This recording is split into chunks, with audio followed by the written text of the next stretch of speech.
What's up, my critics? And today, well, first of all, let me say shout out to my 18 subscribers. You're helping your boy almost up to 20, hitting that milestone. You know, my goal for next year is to get 50 subscribers. Help your boy out, and I'm gonna be cranking out this type of content. And speaking of content, the content I found right now is from Watch Mojo. Shout out Watch Mojo. Go subscribe to them. Very lovely set of folks. And they got it piqued my interest. I seen the top 10 most tense horror games ever. Now, if you know anything about me, you probably don't. Now we're family since all 18, I am a huge horror game fan. Love it. Always loved it. It was a great era. I think from 2013 to 2018, it kind of fell off a little bit, but I'm loving it. And we getting a lot of remakes now, but in this era was the golden age of horror. So I want to see what the list is about. I like lists, so I want to see how they were thinking and what made them choose their top 10 most tense horror games. It's not the best horror games, it's the most tense horror games. So keep that in mind. But all right, let's get started.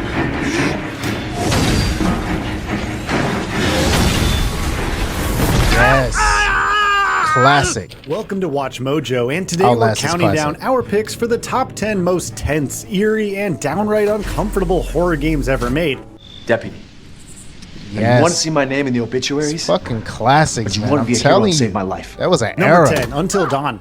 Until Dawn. Sometimes Starting off hot. Things can be a little scary, even terrifying, but I'm here to make sure that no. I do agree with this one. I agree.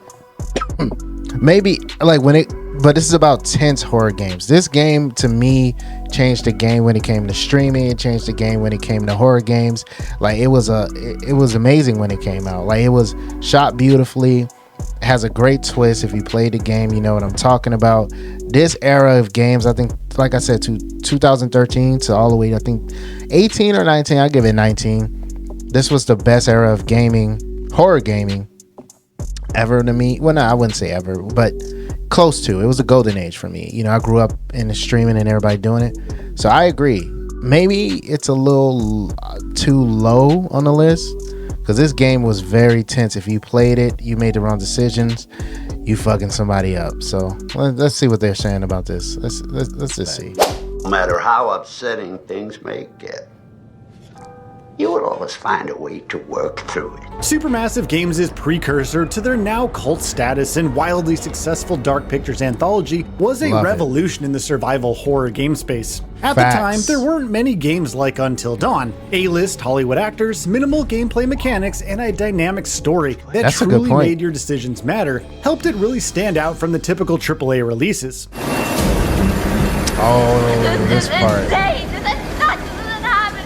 A year after the apparent death of his twin sisters, Josh, supremely portrayed by Rami Malek, invites his friend group back to the freezing mountain lodge where it happened. As you play through the game, you'll quickly learn not everything as it seems, and the tense atmosphere coupled with the winter setting will make you feel truly isolated. Your choices throughout the story matter, and sometimes an obvious choice might spell doom for one of your characters.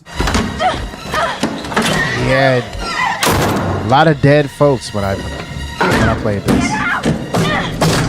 She was the easiest to save. Number 9, Five Nights at Freddy's. Oh, here we go. Another classic game in the horror genre. Yes, Five Nights at Freddy. Wow. Now this was a streamer's wet dream. These games made me fall in love with Let's Play players, and I can't thank these games enough. It was a golden age. See, this was like the 2012-13 era. So yeah, I agree. 14, yeah. Another horror icon that trades in gameplay mechanics for great tension and story, Five Nights at Freddy's took the world by storm. Basically a resource management sim and point-and-click survival game disguised as a terrifying night shift as a security guard at Freddy Fazbear's Pizza. So you can imagine how having your head forcibly pressed inside one of those could cause a bit of discomfort and death. The game sees you trying to survive from midnight to 6 a.m. by tracking the anthropomorphic animatronics as they skulk around the restaurant. Ooh. Defenseless and alone, the game is surprisingly Fucking tense creepy, despite too. its child-friendly setting.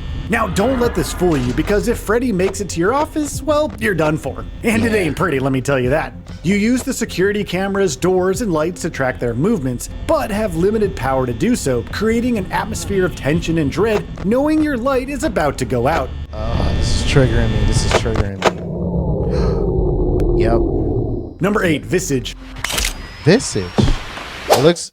I've seen this game before, like on channels and Let's Players playing it, but I just never, watched it or played it. It looked pretty scary. I loved the way, I've seen it everywhere, but I just don't know what it's about.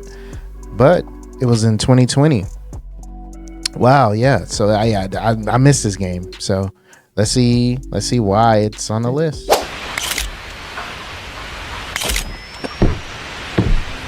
Oh, it looks Heavily pretty good. inspired by Hideo Kojima's playable teaser, or PT, Yeah, PT. Visage is a first-person psychological horror game that creates an extremely tense atmosphere through its audio design and claustrophobic So PT traversal. gotta be on the It list has a then, never-ending sense of dread throughout, making it one of the best horror games in recent memory. The story is also this does look like extremely PT. dark. Oh.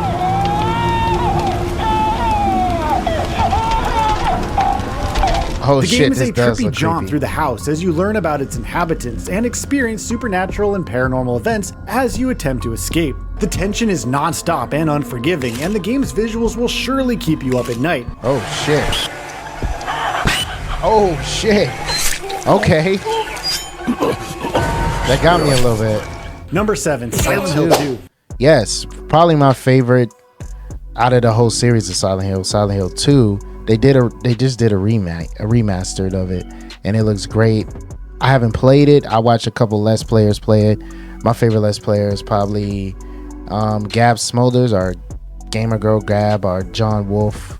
Those are my two that I go to, and they played this game, and it looks pretty good. Looks pretty fun. The controllers look a little better to play with. I don't know. It looks good. It looks smooth and nice. So yeah, they should start remastering a lot of great games that just don't look great. Like what they did with Dead Space and all of them. Like how they remastered. They should start remastering some games. I know it's better to make games, newer games, but there was a lot of gold back in that era that just needs like graphics upgrades, and they would be fucking great. So, but let's see what they say. I know why this is here, but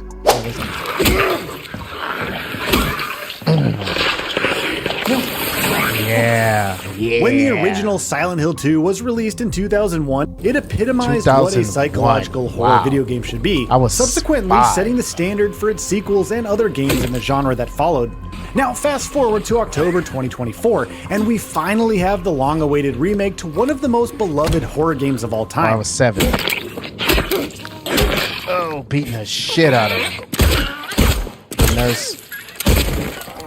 Where's The tension and Pyramid uncanny Head is atmosphere makes its glorious return, crazy. this time with 4K resolution and modern graphics, and promises the same uncomfortable and claustrophobic environments as the original. Navigating the Fucking dense great. fog and tight alleyways we're familiar with, while dodging grotesque Cronenberg-like monsters, will ensure you always play Cronenberg. this game during the day. And Beat yeah, that shit Pyramid up. Head is just as terrifying as you remember. Facts. What the fuck is that? I never knew what that was. Is it supposed to be a mattress? Number 6, I Alien never knew. Isolation. Yeah. Oh my God. This is triggering me right here. Alien Isolation is probably the most intense game I have ever played. Well, I didn't even play. I watched a Let's Player play it, and I was having a heart attack. I literally had to pause the videos because I was so, this game is anxiety. You hear the alien footsteps on the roof, and you hear the beep, beep. It was too much for me. This is when I was found out I think I have anxiety. I was avoiding it. I was like, I don't have anxiety. That's just what people say they have. But this game gave me extreme anxiety, and I heard there was a part 2 coming out. And no, thank you. No, thank you. You can keep it. You can save it. Take it with you. To me, it should be higher because this game actually gives me Like I have PS. This game is. No, thank you. But let's see why. I know why, but let's see what they say about it.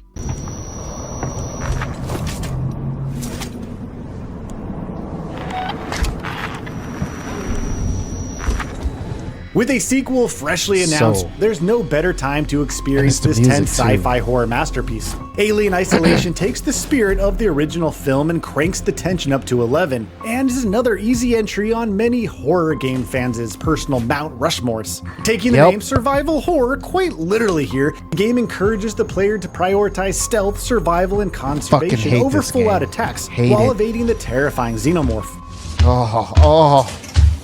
Triggered. Oh my god. Tight maneuvering, limited ammo, and the relentless, unkillable alien pursuing you throughout the game creates a real sense of dread, and its anxiety-inducing atmosphere makes Alien Isolation one of the tensest horror games around. Fuck that game. Love the movies. Fuck this game. Number 5, Fatal Frame 2: Crimson Butterfly. Oh. Okay, I've heard of this game. I've never obviously played it. Wow, the graphics are dog shit. But yeah, of course, that was that era. But wow, you can barely see their face. But yeah, I've never played this game. I heard of it, Fatal Frame, but I heard part 1. I never heard of it 2. So yeah, I want to see. I don't know what it's about. I always heard interesting things about it. I heard is it a Japanese game? I don't know, but yeah, let's see why they put this game on number 5. Let's see. Alien Isolation. Wow, the graphics. Oh my god. Japanese horror films are some of the most harrowing in the world, and their video game counterparts are no different. The Fatal Frame series has always faithfully recreated the spirit of these films, and its second entry, Crimson Butterfly, does it the best. In it, players control twin sisters Mio and Mayu Amakura as they explore the haunted village of Minakami.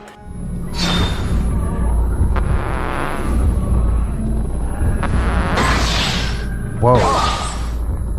Using the series' famous camera obscura, you'll take photos of extremely terrifying ghosts as a way to combat them, as you unravel the mystery of the Crimson Sacrifice ritual and escape with your lives, well, hopefully. Similar to older Resident Evil games, Fatal Frame 2 utilizes the not very intuitive game controls, creating an even deeper sense of dread and tension as you navigate through tight corners and fixed camera angles. The ghosts in this game appear and reappear in unpredictable locations, and will surely often catch you by surprise.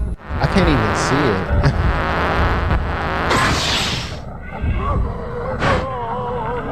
it. Number 4, maybe if Amnesia they the Bunker. Oh, wait. The Bunker 2023? What? Okay, the Amnesia I'm thinking of is the original one. And that one, I'm surprised that's not on the list. Did I hear this one? Let's see, 2023. I don't think I've seen or played this one in 2023. But the original Amnesia is fucking, now that's a tense game. That game's crazy. I'm surprised this made it. I've never seen it, so maybe it's better.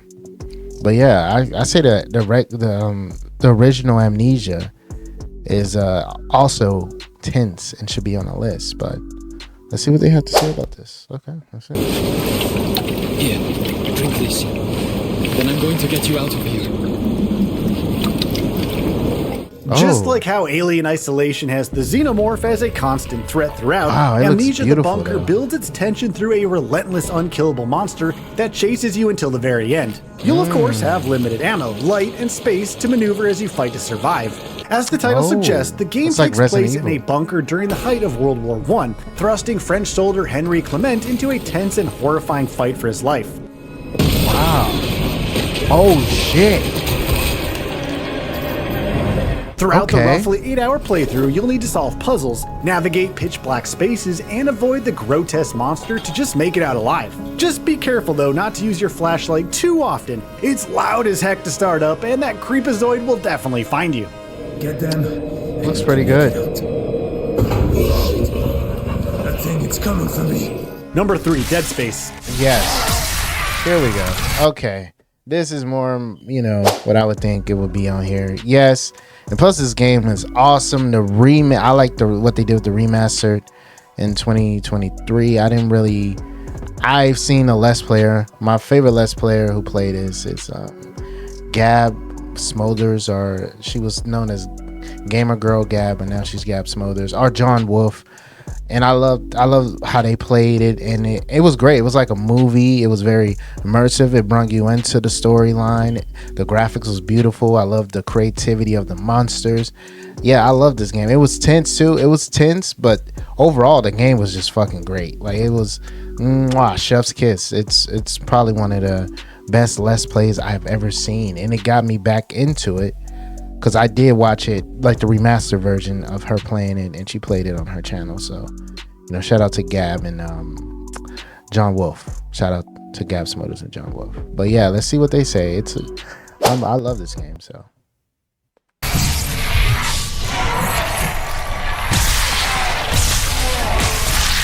Yeah.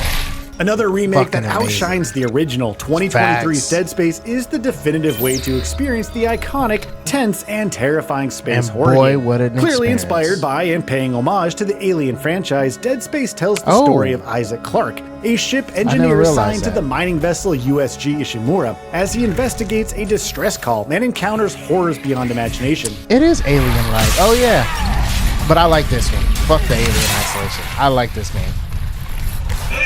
You can fight. Although it is a bit more action-oriented, Dead Space still offers plenty of intense, terrifying moments throughout, and chopping off necromorph limbs with the plasma cutter as they relentlessly chase you is as fun as ever. This game is amazing. I can't say enough.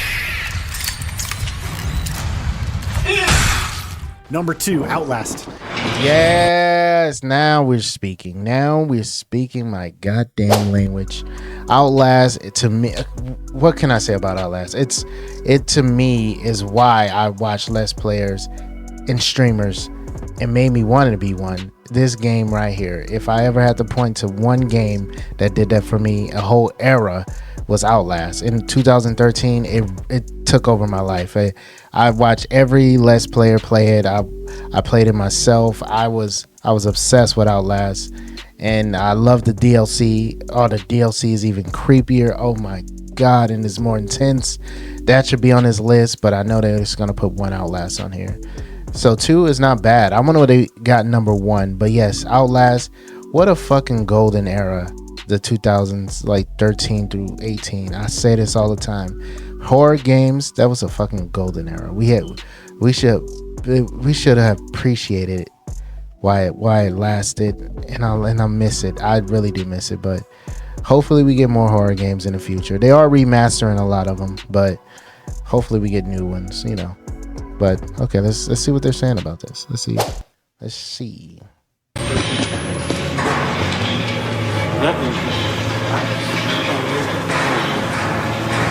This jaunt through the Mount Massive Asylum broke many a psyche back in the day, and for good reason, let's be honest. If you played Outlast, you know what awaits you in Mount Massive Asylum is some of the most terrifying survival horror gameplay of all time. There is no combat, Walker? and instead you'll have to navigate the dimly lit halls and dodge the murderous patients in a bid for survival. Mr. Walker.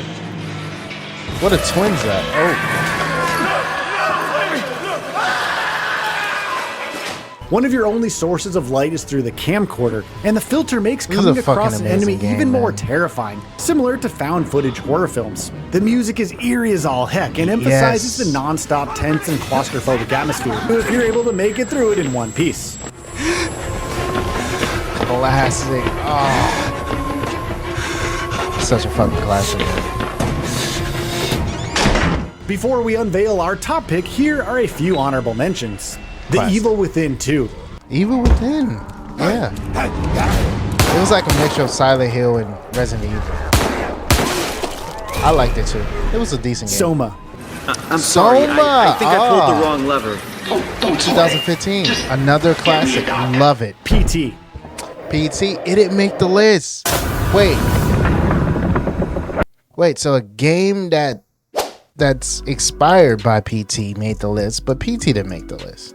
I guess because it wasn't a full game. Of course, it was okay. I get it. But yes, this was a classic too because it had everybody hyped and we got let down. But let's not talk about that. Still one of the saddest things to happen. But let's go. Before we continue, be sure to subscribe to our channel and ring the bell to get notified about our Mojo. latest videos. You have the option to be notified for occasional videos or all of them. If you're on your phone, make sure to go into your settings and switch on notifications. Number 1, Resident Evil 7 Biohazard. Yeah. I was a little bit hesitant about this game being number 1. But yeah, now think about it. Think of all the moments it had, even the DLC. But yeah, this was an intense game, and it was a great game too. I think it changed a lot too. This came out in 2017. Yeah, it really shook up the gaming community and the streaming community, and I love this. I love watching Let's Plays of this. So this is also a classic. Can't go wrong. I was gonna disagree, but now I think about it, this belongs here. Let's see what they have to say about it, though. Let's see what the folks have to. The good folks at Capcom. You hit it out the park with this one. Capcom's soft reboot of their iconic franchise is the best of the best when it comes to tension and environmental storytelling. Resident Evil 7 is objectively one of the tensest horror games you can play, and is a great jumping on point for new fans. As new protagonist Ethan Winters navigating the Baker house and avoiding its monstrous denizens, coupled with its eerie sound design, are some of the most harrowing and uncomfortable experiences you can get in the modern gaming age. Oh yeah, I forgot about this one. Get your ass back to the house. I will deal with you later. It ushered in Capcom's second renaissance and remains a pillar of both the franchise and genre to this very day. Yeah. This is a game changer. So, what do you think of our list? Did we miss any? Let us know in the comments below. Okay. You know what, Watch Mojo, y'all did a great job. There's not a lot that I disagree with. Maybe the Fatal Frame, but I never played it. And PT, well, no, I gave that up. I think PT, the game that was inspired by PT, looked pretty good, and I'll probably go watch it because it looks pretty good. I'll play it. But yeah, I think they got it right. I think they got it right. It wasn't saying the best horror games, but it was just saying the most intense, and I agree with that. To me, Alien Isolation, maybe it's just me personally, but that game gave me nightmares. I didn't like playing it. I didn't play it. I didn't play it. I just watched somebody, and even watching it do the scream, I was nervous and I had anxiety, and that's the only time I have ever had anxiety was watching that gameplay. So yeah, to me it should be higher, but overall the list is great. So shout out to Watch Mojo, and go subscribe to those good folks. And while you're at it, subscribe to me. I'm on the road to get 20, reach that milestone. Just getting 20 subscribers. You can be part of the 20. Come on. We got 18 of my gangsters here with me, with 18 of my critics, my fellow critics who follow me. You can be one. And if not, just like the video. Just help a brother out. Okay, I'm on the upcome. Okay, but I'm gonna be reacting to more lists. I love Watch Mojo. Hopefully they don't think I'm disrespecting by taking their content and just reacting to it. But yeah, I love them. I love their lists. They're very interesting lists. And yeah, so all right, stay critical, my friends. Peace.